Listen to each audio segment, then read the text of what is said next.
A question I get asked all the time, which causes a lot of confusion among learners of Portuguese, is the word você rude? Now, if you're taking your first steps in learning the language, then the last thing that you want to appear is rude. So in today's video, I am finally explaining what the deal is with this word você and how it should and shouldn't be used in Portugal. Because the truth is, it's a little bit complicated. Welcome back, and if you are new to the channel, seja bem-vindo. My name is Liz and I teach practical Portuguese in plain English every week, so if you need that in your life, make sure you subscribe and stick around. I do specialize in teaching people who are relocating or retiring to Portugal, and that's an important distinction to mention in this video, because if you're learning Brazilian Portuguese, the word você is not rude at all. It simply means you, and you can use it whenever you like without worrying. So why are things more complicated in Portugal? Well, let's start by explaining what the word você is. Firstly, let's be careful with the pronunciation. That E has a little hat on it. That tells us we need to close down the sound. It's not going to be an open E. This is going to be what we call a middle E, an E sound. So make sure you practice that. It's also telling us that this is where the stress goes. That's what an accent also does. So we're not going to be saying você, we're going to be saying você.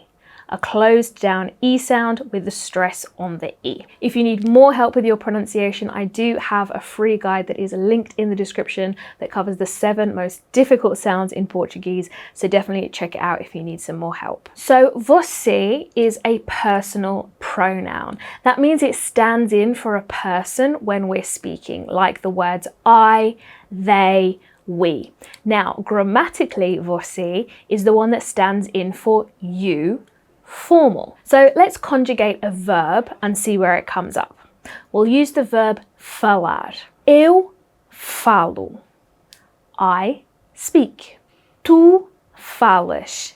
This one is you, but informal. This is the one that we are going to use only with friends, family, people who we have a close relationship, okay? So you speak, but being friendly. Now here's where it comes up. Ele, ela, você fala.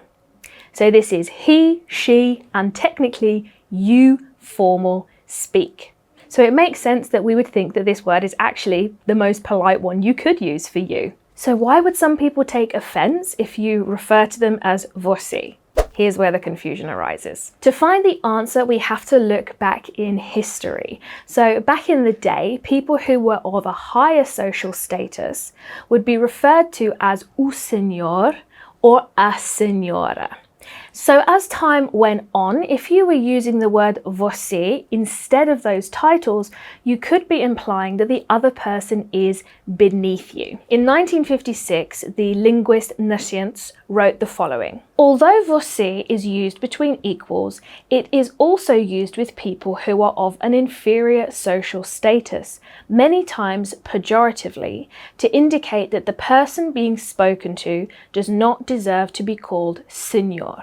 This is why some people dislike being referred to as você. However, it's not as simple as that. There are some people who do use it all the time and are absolutely fine with it. So this is where a learner like you is going to get confused, because how are you going to know? So here's my advice. Since you can't be sure how the person you are talking to is going to feel, simply avoid it altogether. This is going to take all of the guesswork out of it for you. You already have so much to contend with learning this whole language. Just make it easy on yourself. So if we are gonna avoid você, how do we do it? What should we use instead? Well, we have 3 options. The first one is to simply just drop it as a personal pronoun and just use the conjugation of the verb by itself. So for example, if I wanted to say, do you speak English? Instead of saying, você fala inglês, you can just drop it off and say, fala inglês. Because you're conjugating it in the same way, we know that you're being polite when you're speaking to someone. The second option is to use the person's name if you know it. Now, this is one that people find really weird. I think I actually included it in my video on weird things about living in Portugal.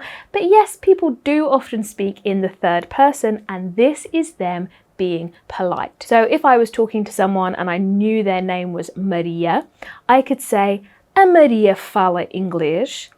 Does Maria speak English? But this is the way of being polite and avoiding você. The third option is to go super formal and actually use o senhor or a senhora. So you could say, for example, o senhor fala inglês?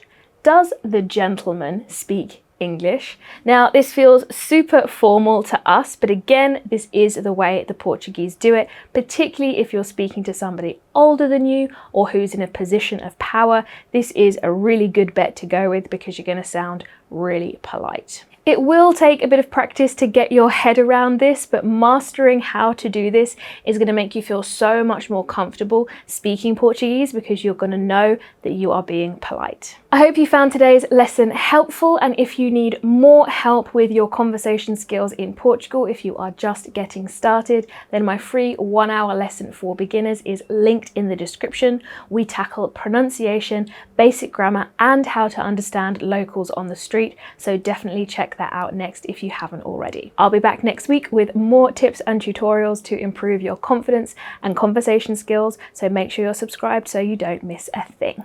Ciao for now.